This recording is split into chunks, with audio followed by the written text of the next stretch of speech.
What if I told you that everything you fear, everything you worry about, your failures, your struggles, your pain, could all be turned into power?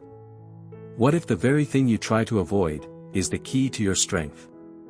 Most people believe fate is like a prison. That no matter what they do, their life is already written. Others believe they can control everything, that they are the masters of their own destiny. But here's the truth: you don't control fate. You control how you respond to it.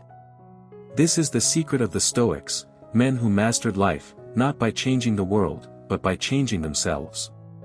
We are going to dive deep into what fate is all about and how you can utilize it to wield the greatest power anyone can imagine. But before we begin, endeavor to like and subscribe to Quiet Strength so that you don't miss out on powerful and life-changing topics that we will discuss later. So, are you ready to master fate? Let's begin. 1. What is fate? Is it an invisible force guiding your life? A script already written? Or is it just another word for the chaos of the universe? The Stoics didn't see fate as something to be feared. To them, fate was neither good nor bad. It simply was.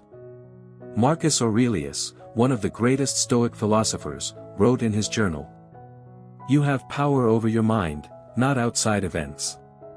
Realize this, and you will find strength." Think about that for a second.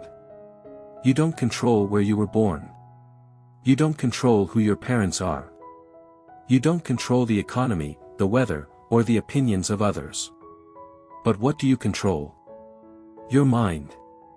Your actions. Your response to everything that happens.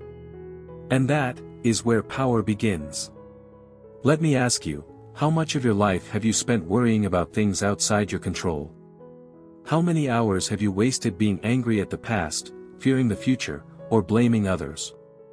That is the trap most people fall into. They try to fight fate instead of mastering it. 2. The myth of control. Do you think you control your future? Most people do. They believe that if they work hard, plan every detail, and do everything right, life will reward them. But then reality hits. You get rejected from the job. The person you love leaves.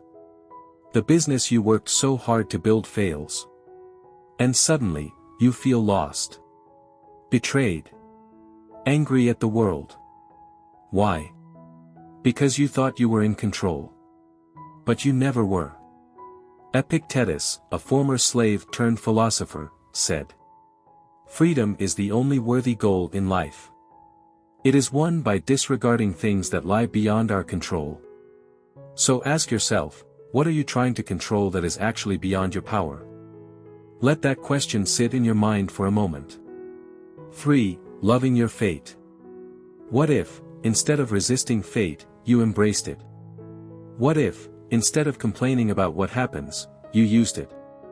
The Stoics had a powerful concept for this: amor fati, love of fate. This means you don't just accept what happens to you. You love it. You use it. Imagine you lose everything tomorrow. Your job. Your home. Your money. Most people would break. They would cry, scream, and feel hopeless. A Stoic? He smiles. He says, "Good. A new challenge. A new chance to grow." That's why Marcus Aurelius said, "A blazing fire makes flame and brightness out of everything thrown into it." Are you that fire? Or are you the wood that burns? Right now, think about something painful in your life. Something unfair. Something you wish never happened. Now ask yourself, how can I use this? How can this make me stronger? Most people are destroyed by pain. But the Stoic? He is forged by it. 4. Turning pain into power. Seneca, one of the greatest Stoic thinkers, said, "Difficulties strengthen the mind, as labor does the body." Think of the strongest people in history. The ones who overcame impossible odds. They weren't born special. They weren't handed success. They suffered. They were beaten down. They faced rejection, loss, and failure. But instead of breaking, they turn their suffering into strength. Let me ask you, how do you react when life gets hard? Do you complain? Do you give up? Do you drown in self-pity, or do you rise? The truth is, pain is your teacher. Adversity is your training ground. So the next time life knocks you down, don't ask, why me?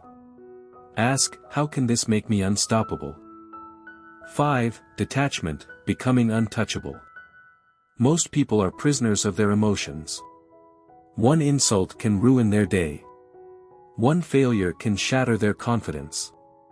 But the Stoic? He is untouchable. Nothing breaks him. Nothing shakes him. Why? Because he is detached. If he loses money, he says, it was never truly mine. If someone insults him, he thinks, that is their opinion, not my reality. If plans fall apart, he adapts without complaint. Marcus Aurelius said, "You have power over your mind, not outside events." Realize this, and you will find strength. So here's a challenge for you. The next time something goes wrong, stop. Breathe. And remind yourself. I control my response. Nothing outside me has power over me. Try it. And see how unstoppable you become. 6. How to master fate today. You want to master fate? Here's what you need to do. 1. Accept what you cannot change. Stop fighting the inevitable. Adapt and move forward. 2. Control your response. No one can make you angry, sad, or weak unless you allow it. 3. Love your fate. Everything is a lesson. Every setback is a teacher. 4. Detach from outcomes. Focus on effort, not results. Do the work and let go of the rest. 5. Use pain as fuel. Struggles don't break the strong. They make them. Who will you become? Right now, you have a choice. You can keep fighting fate. Keep complaining. Keep living like a victim. Or you can become something else. Something unshakable. Unbreakable. Because fate only controls the weak. The strong? They control themselves. And when you master yourself, you master everything.